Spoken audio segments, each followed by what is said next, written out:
fine, right? By the way. Right, we're going live now.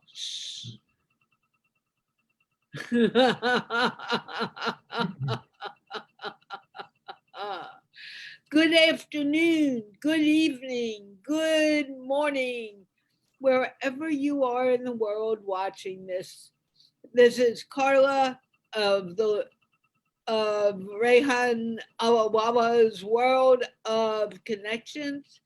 And I am here to talk to the famous author, Johnny Tan. I forgot the name of his book, but it was on the New York sellers list. He will tell us this.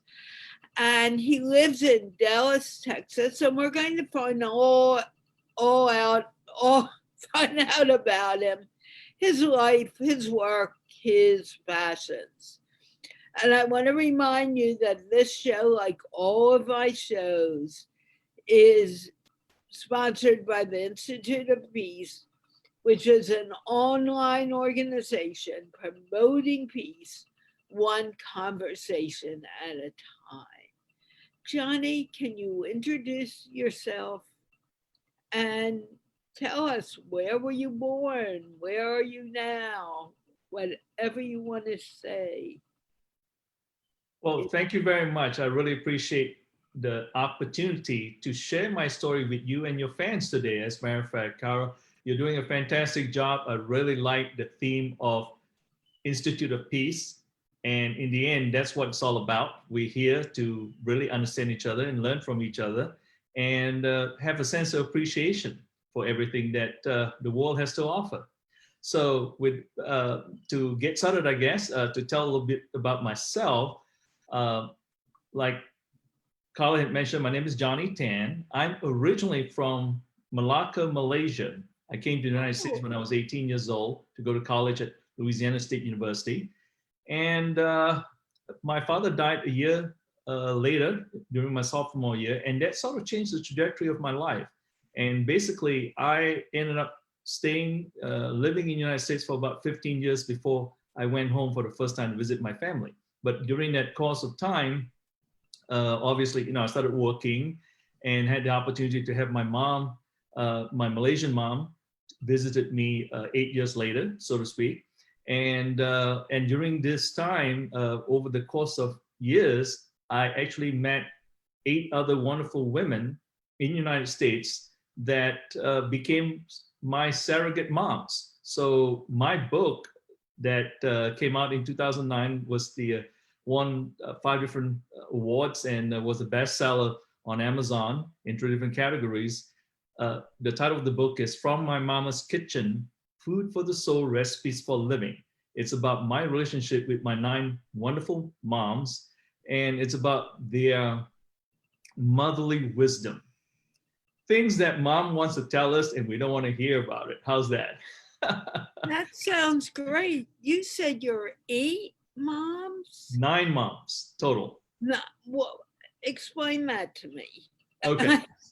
How can you have 9 moms? I was a problem child. Just kidding. I sort of believe that, but go on. I was adopted at birth in Malaysia by my Malaysian mom.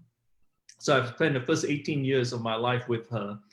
And then I had the opportunity to come to the United States to further my studies at Louisiana State University.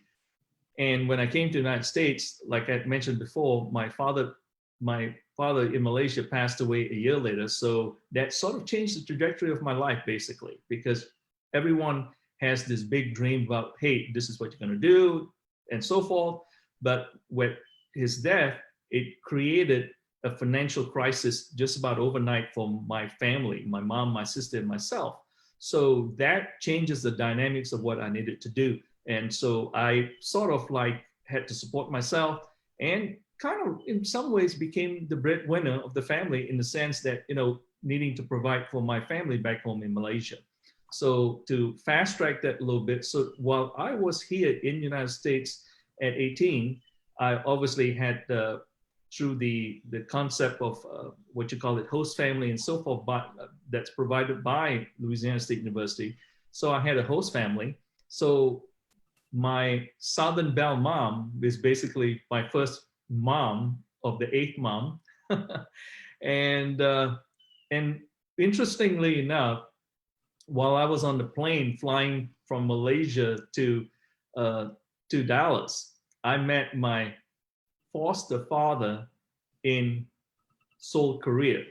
To make a long story short, I have a foster family in Poplar Bluff, Missouri. So that's my Italian mom in Poplar Bluff, Missouri. So, Well, wait a minute, stop mhm, for a moment. yeah, You had a foster dad. Does that mean you were in foster home? no. It was just it's a label. That's all. They wanted to adopt me and to make it official. I said no. Because, well, first and foremost, I had just turned 19. Plus, I do have a family back home in Malaysia. They just want it's basically they became my parents because my foster father had gone back to Malaysia to keep up with my family back home. And the good news was he had gone there before my father had died. And so they met him. And, it's like everybody else, when you have a child halfway around the world, you want someone to make sure he's doing okay. So Ben had stepped up to the plate in assuring my family that don't worry, we here, my wife and I will make sure that Johnny is fine. And so that's what happened. And that's how I have my Italian foster family up in Poplar Bluff, Missouri. And then over the course of the years, he had gone back to visit my mom and my sister every time when he's on a business trip in Asia to kind of keep, let them know that everything is good and so forth and checking in with them. Wow. Now, where did your other moms come from? Okay, so when I was in college, that's who I have. And then I met my three other moms when I was working. So I met my Sanguine Savannah mom when I was on a business trip in Savannah, Georgia. And then I met my Texan Earthly mom because I ended up using her employment agency to staff my company. And then I met my spiritual progressive mom at another business meeting in Hammond, Louisiana. So that brought it up to 6. And I met my final 3 moms during my leisure time in the ballroom dancing community. And I have a ballroom dance instructor mom, and then I have my German mom, and then I had my Cajun mom. So all together, collectively, at different times in my life, I met all these wonderful ladies that were basically my surrogate moms, and they were my teachers, my coaches, my counselors, and helped me mold to be the person who I am today. And in the course of time, my Malaysian mom had met all these wonderful ladies, and she was very thankful, to have someone there to look out for her, her son. Wow.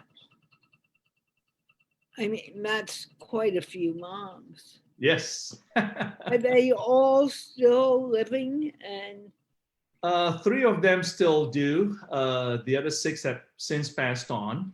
So, but the good news was my Malaysian mom was able to meet each and every one of them at any different times whenever she came to the United States to visit. And so that was a wonderful connection from that perspective. wow. So did she come to visit for any length of time or? Yes, she did. Whenever she comes, she would stay with me for about 6 months. And what I'll do is that I'll take her around, rather than just basically doing the tourist thing, I will actually bring her with me on the day-to-day basis to let her experience my life. As you know, Carla, I mean, it's one thing to just go visit this, visit that. That's the tourist thing. But what we want to do is that it's to kind of, in my case, I wanted my mom to experience my life. So I take her to when I go work out, when I go to meetings, when I go to ballroom dancing, whatever activities I'm doing, I'm bringing her with me so that whenever we talk on the phone, and that it's human nature, we are visual. So she has sort of a pictorial image of where I'm at and the things that I'm doing. Is she still alive? Or? She passed away about 5 years ago in Malaysia. But the fortunate thing, I was there again, these are the things that I'm very thankful for, and collectively have given me all the things that I need to know to share and with others, so to speak. She, when she passed away, I was there in Malaysia, and that was a unique experience, being able to be there to comfort her when she took her last breath and so forth. So that was a tremendous spiritual experience for me, which I will never forget and treasure basically from that perspective. And I've been very fortunate because my sister had called me up on a Saturday and saying that, hey, you need to get back. Mom is in intensive care. I don't think she can make it tonight. And I told my sister Lang I could own a jet. I can't make it by tonight. Please tell Mom to hang on, and I'll be there as soon as I can. So it took me about 3 days later. By the time I got there, she was still, alive, and so we took her home from the ICU, and we were all there with her when she passed. So that was really wonderful from that perspective. What was it like when she passed? She was very, very comfortable. She wanted to pass on when she's at home in her room, and that happened. It was I was uniquely calm. It was very, very interesting because I was uniquely calm. Everybody else was my sister and relatives and so forth. They were crying, but I was stroking my mom's hair and kissing her on her head and telling her, you're home. It's okay to go ahead and leave. Everything is good. I'm here. And I, of course, acknowledged my presence at the hospital itself. She knew that, I was going to be there. She couldn't speak or anything like that. And she has a ventilator on and so forth. And so we brought that home. And once you take that off, basically, person slowly but surely drifted away. Wow. But it's a wonderful experience, though. What an amazing story. Now, do you have a family where you are now? You're in Dallas now. Yes, I'm Dallas. I'm on my own. Haven't met the right one yet. I do have the right city now, right? I had you in California, then I had you in Chicago, and now in Dallas. So how did you end up in Dallas? I moved to Dallas about, it's been about close to about 18 years ago. Prior to that, I was in Baton Rouge, Louisiana. Like I said, I was in college and then I started working. I was very successful at a very young age. At 33, I was a very young chief operating officer. I ran a company that had over 600 plus employees and so forth. And I've always enjoyed that. And these are the things that, Carla, if you think about it, when you look at your life, and if someone were to tell you right now, when you were born, these are the things that you're going to be doing, or the things that you have been doing or had done, that's part of your plan. When you were born, you were thinking, yeah, definitely, this is what I'm going to be. You're crazy. So the fact that we have lived our life, and when we look back and we realize that, oh my gosh, this is truly interesting, the things that we have gone through in our lives. And so same thing for me. I'm an experiential life coach and mentor. That's my profession.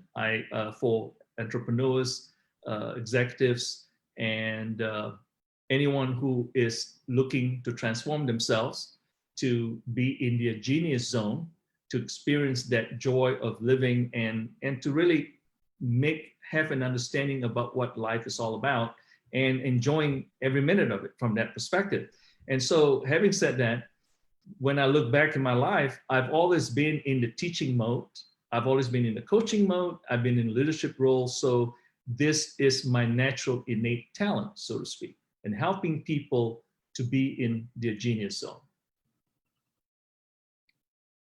Okay. I have a question about what you just said. Mm-hmm. You're right. If someone told me even 3 years ago that I would be interviewing John Tan, I would have said, you're crazy. Where are you getting this from? I can't even imagine myself talking to someone like this. Right.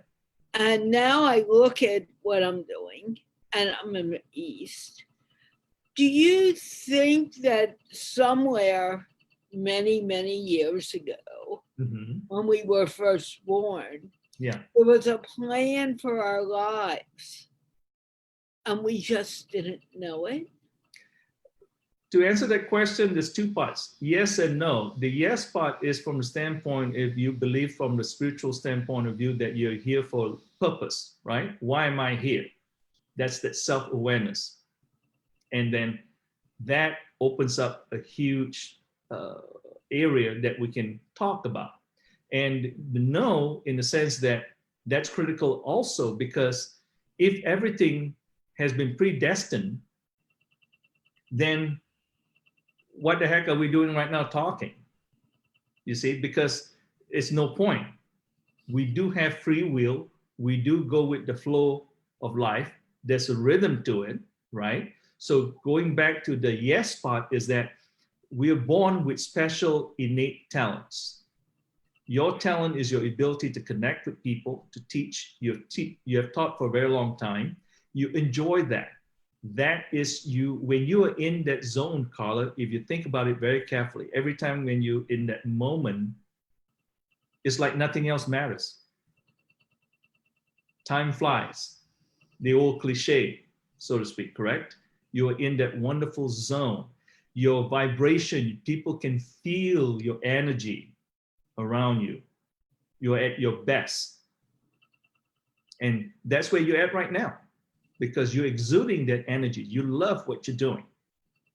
Engaging different people from different parts of the world, different areas of specialty, learning as well as exposing them to your group, and engaging in meaningful conversations to educate ourselves about us, others, and the world.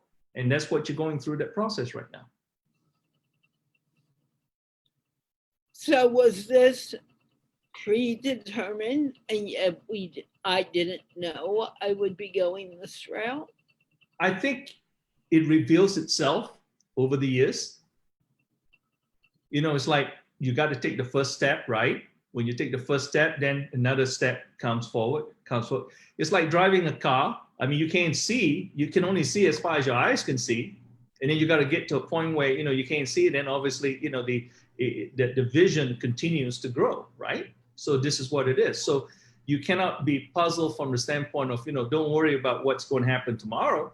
But at the same time, you notice that the things that you put your energy in, that's what is going to unfold itself naturally, effortlessly. So that's when you are in your life's rhythm, so to speak. Okay. So how do you coach people to be in their life's rhythm? Yes. Let's say someone came to you and they had no idea what they were supposed to be. Okay. Now, I don't think you would get someone that at that point, maybe I'm wrong. But how do you help them find their purpose? There are 4 cornerstones of life to get you into your genius zone. The very first cornerstone of life is self-awareness. And this applies to all of us. We live 3 separate lives. Me, myself, and I. The me is our public life, what we want the public to see us as, our friends and whoever that is. That's the me life. The myself is our private, personal life. Whether you're married or not, or whatever it is, I'm talking about, it's really personal to whereby sometimes your own spouse or your significant other, whatever it is, don't even know. Your strength, your innate strength, your weaknesses, your fears, your doubts, your anxiety, those kind of things. That's you are the only one that knows that. And the irony of it, that is actually your asset. It's not a liability, it's an asset. And then finally, we talk about I. I is the authentic you. What happens is that when you bring the me and myself together, the more you bring that together, the greater the I becomes. because that's where you are operating as the authentic you, with authentic integrity, with values that never change, but rather go through refinements.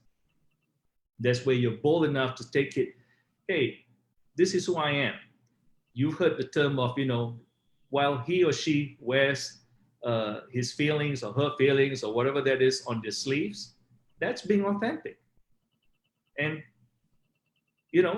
we have to accept them for who they are, or we don't. It doesn't matter, and it should not even matter to them whether you accept them or not, because that's who they are. So how do you help someone come to that point? By having this conversation, by having the conversation of self-awareness. Tell me, what are you currently projecting out to others? What others see you as? And believe it or not, they'll have a list. Oh, people see me as this jovial, lucky guy, or this, or as an introvert, or this and whatnot. Okay, good. Let's talk about myself, which is you, the authentic you. So tell me your strength, your innate strength that you know you can do, your weaknesses that you feel uncomfortable about, your fears, your doubts, your anxieties. Just give me the laundry list. And then you combine those two to create the authentic I. So as we understand ourselves, that's where the first thing happens. We create clarity. Because clarity is knowing what was, what is, and what will be. You have a very clear vision of what happened yesterday, what are you doing today, and what you expect to do tomorrow, correct? I think we have lost them. Oh, there you are. So we have a mutual friend. Yeah. I don't want to use any names. Sure. Did you help that person find her purpose?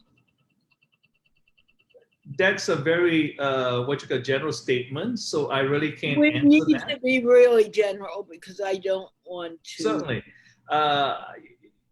We all, let me put it this way, Carla, let's talk about you and I, okay? Okay. Let's talk about you and I. It's interesting because you have lots of experience in Asia, right? So you have seen monks, whether they're in India or elsewhere, like in the old days, the monks used to walk around once a day with with that single metal bowl in their hand, and they go out and people would put food in that bowl, and then that's their meal for the day, basically, right? Right. And so if you can think about us as we walk around with this concept of, having our hands up here, that we have this open mind of receiving information, things, and so forth. That's how it is. The only way you can grow is to be able to receive. The only reason why I have 9 moms, because I allow them to love me like a son. If I don't allow that, that's not going to happen. If that makes sense. It does. I'm just trying to imagine where that has happened in my life. Yeah. And you can look back, to be honest with you, and that's the very interesting part about it. That's what experiential life coaching and mentoring is all about, because it's giving me the opportunity to share with you in the sense that, okay, if you go back in your life, the walk that you do, the epiphanies of life, different times in your life. I believe it was in the 80s when you really were pursuing a philosophical enlightenment, for example. There's a reason why you were doing that. And then when you found it, and then causation, what happened afterwards, if that makes sense now. It's beginning to. Actually, it was between the 80s and 90s. Yeah, that's what I meant. I mean, I didn't quite remember the dates. So you checked me out pretty carefully. Yes, I do. I didn't know that. I think, the term I use is, I think in any given situation, and that's part of the sense of awareness. I think in any given situation, you want to be able to be informed. So that if you have to make an opinion, that is an informed opinion decision. An opinion is just, like, okay, yeah. At any given time, as an executive or anybody, so to speak, a human being, when you have to make those critical decisions, I would think that you would want to have all the information on hand. Like the cliche says that, no stone unturned, so that you are making the very best decision that you can. Right. So that's all it is. So in checking me out, does it make sense that I am doing what I'm doing? Because back in the 80s, I would have never, this would not have been in the cards at all. It wasn't in the cards. Well, it's yes and no. Again, it's always the plurality of those two, because yes, in the sense that you were on this voyage, philosophical voyage, right, and spiritual voyage. You're learning, you're accumulating all the knowledge and so forth. And you went through a process of transformation on the inside where you are passion driven. That's why you create your university, because it's out passion driven to help. What can I do to make a difference, right? To build a better world, okay? Now, as you grow, as you accumulate those knowledge, it just, like I say again, you can't build the second floor without finishing the first floor. You can dream about it, but you can't get to the second floor without finishing you can't get to the second floor without finishing the first floor. So where you're at right now is the sum total of accumulation of the things that you have accumulated knowledge-wise, contacts. And believe it or not, this is the interesting part, right? We talk about clarity. Clarity requires courage, okay? It fuels courage, actually. So that helps you to kind of venture out into the unknown, because I want to find the answer. So that courage moved you forward to find the answer, okay? Confidence is the result of the courage over and over again, because confidence is repetition. Because as you keep on doing things, and then you realize that, hey, I love this. I like that. I connect with people. So you are in that genius zone of yours, and you are flowing with your life's rhythm.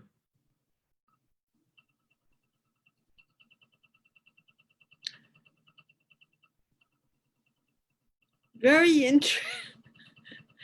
It makes sense, everything you were saying. Mm-hmm. However, I never saw any of this coming. That's correct. You should. You should.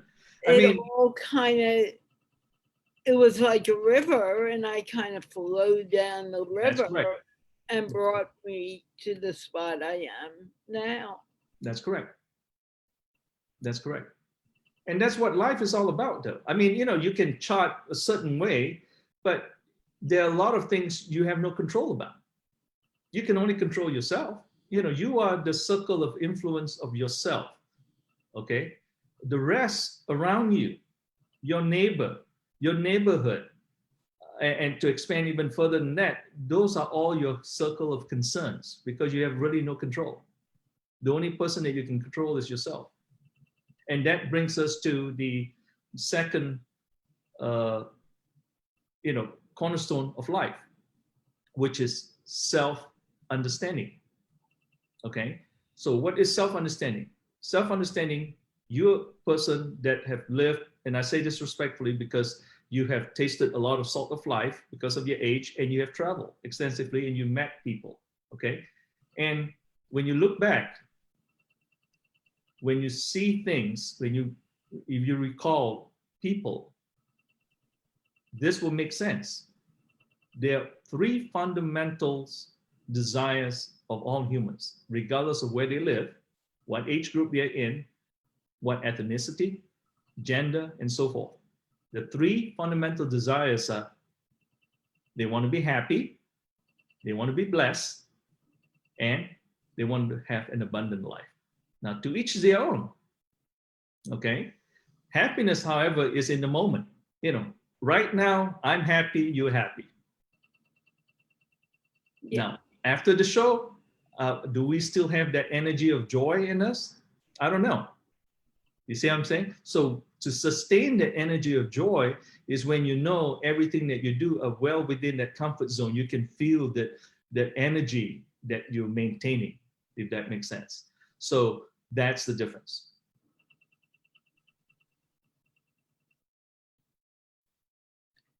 I didn't know we were going here.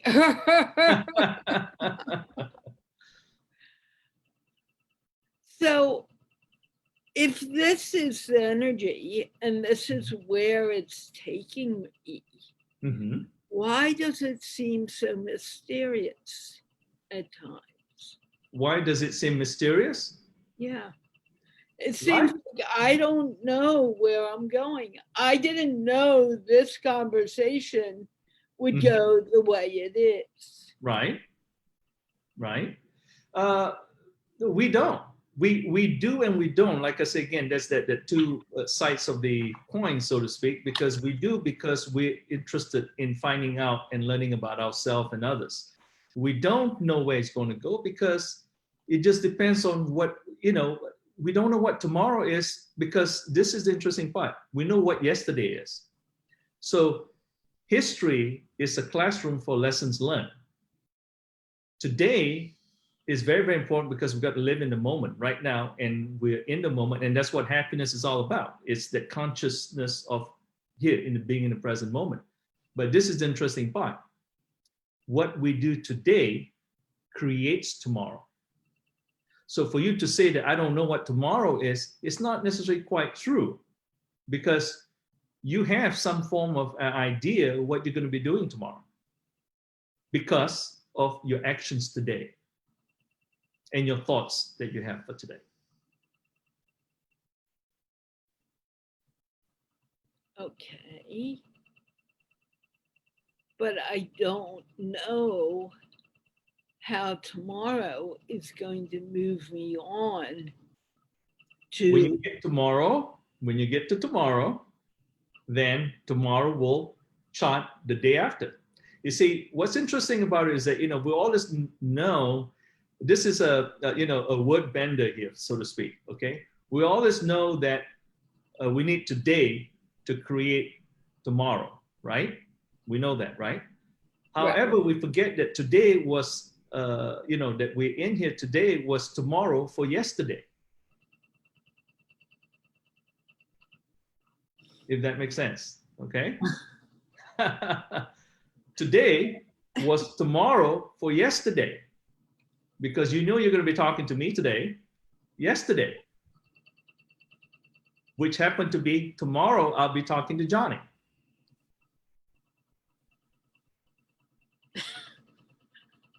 Right? Yeah. See? But so I didn't think about yesterday. I wasn't thinking yesterday I'll be talking to Johnny. I mean, except for a split second when we reminded each other about it. You have it on the schedule. Right, but I reminded you and I went on with my activities of yesterday. That's correct, because it's just an agenda. If you're thinking about me all day yesterday, then you're missing the point of being in the present moment of being yesterday. Because yesterday's agenda was created the day before. See, like tomorrow, like today, I know you're talking to someone tomorrow, right? Are you keep on hanging in your mind over and over again who that person is? No, you just kind of know, okay, that's it, that's done. Today I'm with Johnny. So I am in the moment with Johnny. That's what I'm talking about.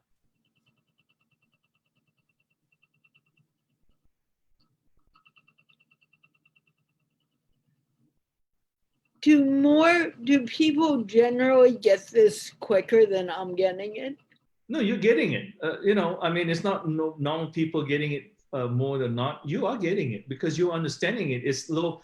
What happens, Carla? You are experiencing. It's interesting where, like, wow, it's a wow moment. Okay, I'm seeing this. I'm trying to put it all together here and so forth. Because sometimes this is where we are going with the flow without even really thinking about it.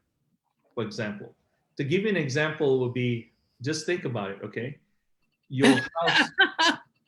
Just think about it. We don't think about a lot of things. Just imagine, the doorknob that you have. Okay, we take it for granted because it's there, right? But do could you have designed it? Could you have engineered the doorknob? Not necessarily. You see, because we don't even think about it. We took it for granted. We use it. Now we know that if it's not there, we get upset, right? But somebody designed it. So my point is, a lot of us, we live our life, going through that motion and not being consciously aware of what we're doing.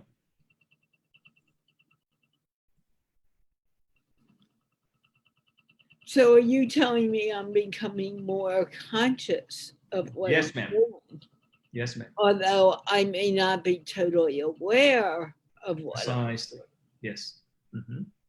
Precisely. And so as you go down your life's rhythm, right? Because it's like, that puddle, if you think about it this way, you had this huge epiphany in the 80s. So you drop that pebble in the water and you have this ripple effect, right? So you're riding this ripple effect in 2020.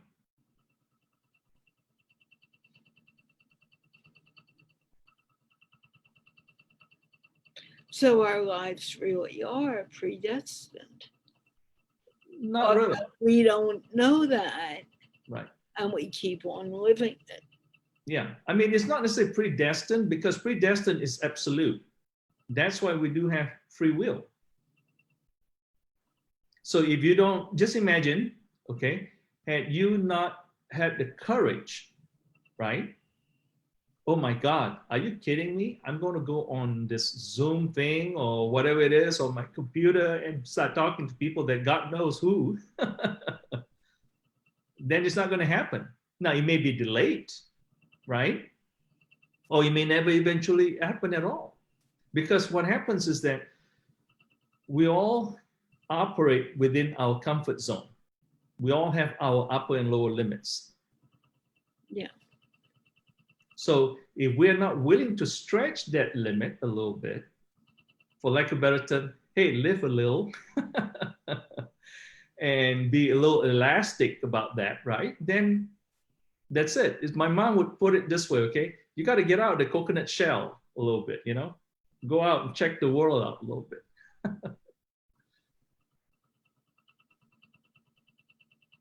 I think I'm getting it. You're getting it.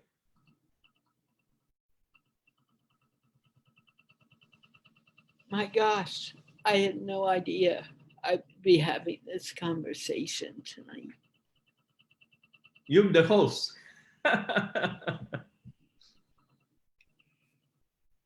And I was sort of nervous about speaking with you because of what happened last week.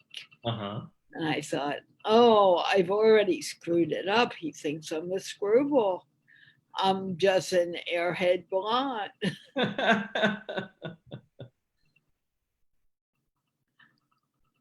Well, I hope what we've been discussing about is informative for you. I think it is. And I think it's informative for more than you and I. Mm-hmm.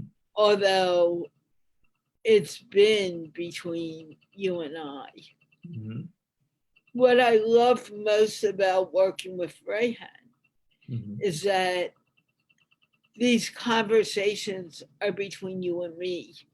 That's correct. And there are people outside who are eavesdropping. That's correct. But it doesn't matter what they think. What matters is what goes between you and me. Right. But it's not so much that it doesn't matter what they think, to be honest with you. People that tune in, they themselves are looking for answers, validations for what they're going through. So having someone like you and me having these conversations, talking about ourselves and sharing our life, good, bad, and ugly, anxiety, fears, and so forth, strength, and so forth. Remember, I classify them as private assets, not a liability, it's an asset because it's how you utilize it. That gives them the opportunity to find their own clarity, Clara. So never at any time feel like, oh my God, somebody will be thinking of this, this, this, this. No, it's like the old saying goes, you know, if that really truly happened, then it's their loss. They have failed to capitalize on the information shared. It was very interesting because I had a conversation earlier and someone wrote something like, you're making some things clear for me. Very good. And I'm like, oh, they're clear for you, but they're not clear for me.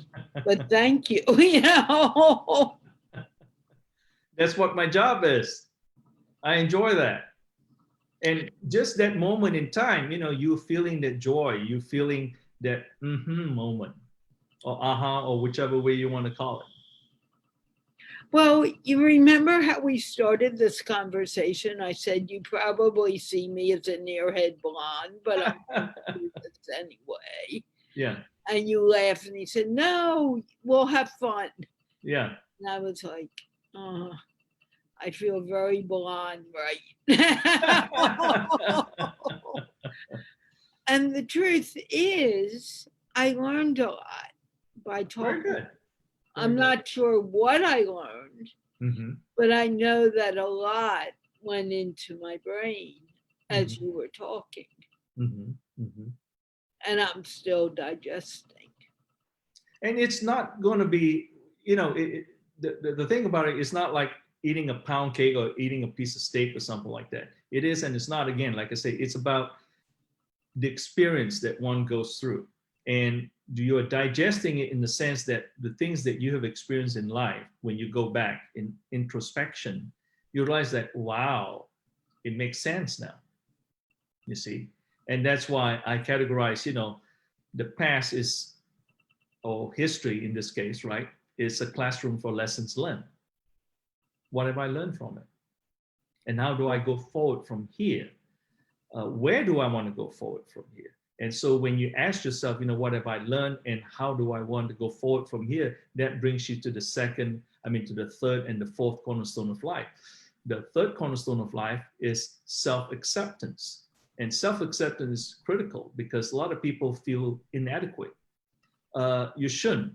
Like in your case, like you say, you know, oh my gosh, I feel like, you know, I'm like totally berserk here, it's crazy and so forth. No, because what happens is that you are who you are, be the authentic you. That's integrity in itself. I've always tell people, and mind you now, when we're talking about executives and entrepreneurs and basically whoever that is, you know, and then the funny side of the equations that it can be some hourly employees. And I tell people, I say, you know, you need to understand, when you talk with people, always talk eye to eye.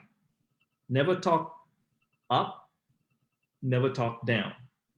Because I'm telling you, somewhere along the line, the other person will know something more than you do.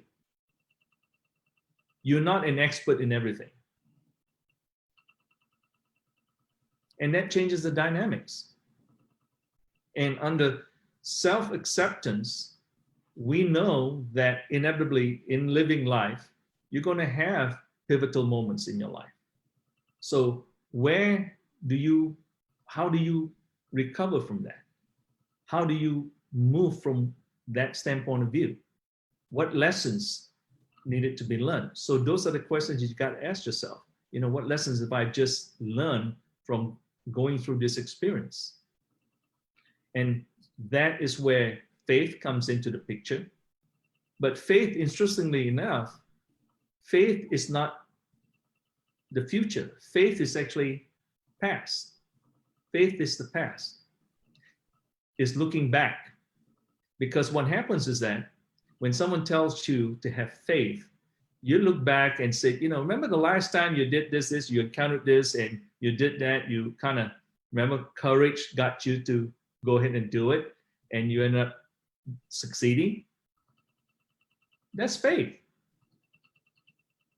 Faith makes you take the step, have the courage to take the step, and you did it back then, you succeeded. So with that, faith fuels hope. Hope is looking into the future. Hope inspires the future. It's a blank new page. And then finally, within the context of self-acceptance, is love. Whether we realize it or not, whether in business or personal life, there are two equal but separate forces that govern all of our decisions. And they are love or fear. Fear is always about us. Love is always about the other person. If you think about it, when someone approaches you, Carla, and say, can you help me with this? Can you do this? Or, without even thinking, oh, sure, of course. Why? Because it's out of love, wanting to see that person succeed, right? Contributing to that person's happiness. You did it. Fear, on the other hand, it's got nothing to do with the other person. It's all about you.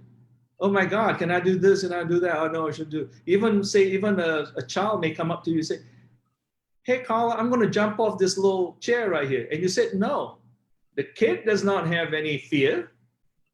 You have the fear of him or her breaking their foot. As we understand that dynamics, so if we do look through the lens of love, then it is about how can we contribute to someone's success, someone's happiness. And when you do that, that energy comes back to us again. Same thing, for example, like exactly what you're doing right now. How can I contribute to Johnny's success, whether it's consciously or subconsciously? You interviewed me today to help me get my message out to others, right? And then in return, I'm returning back and saying, how can I contribute to Carla's success, to contribute to the success of her show so that it's viewed and it's conversations of substance.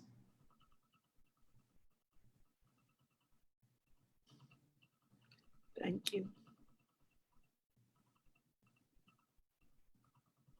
My gosh, this was much more than I ever expected. Would you be willing to go live with me again, maybe once a month? And I can look at my schedule and see, and try to work that in. What are you trying to get accomplished with that? I'm not sure. I'm just getting the strong feeling that I need to do it. Okay, we can talk about it. Yeah. And I definitely want you as a panelist for Mindpour. I know you've heard about. I'm sorry? That I know you have heard about. Yeah, I heard a little bit about the panel, but like I was telling you, because of my scheduling and so forth, because of my, I have a fairly busy schedule, but I would love to entertain that in some ways. Be glad to do that. Like I say, I'm here to contribute to your success. I know. I feel totally blessed. Johnny, thank you so much for this evening's conversation. It was really quite wonderful. Well, I appreciate it. Thank you for giving me the opportunity to share my thoughts with you. And it's a true pleasure talking with you. And thank you for giving me the opportunity to share my thoughts with all the audiences as well.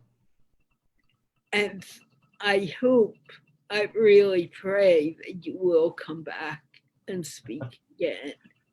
Well, thank you very much. I appreciate that. That I want to thank my audience that watched.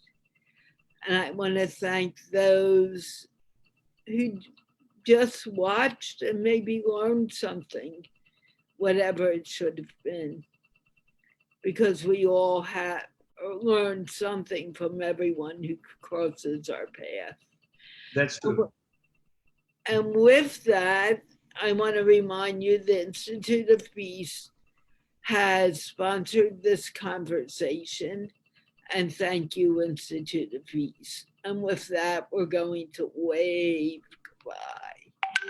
Bye, everyone. Wave.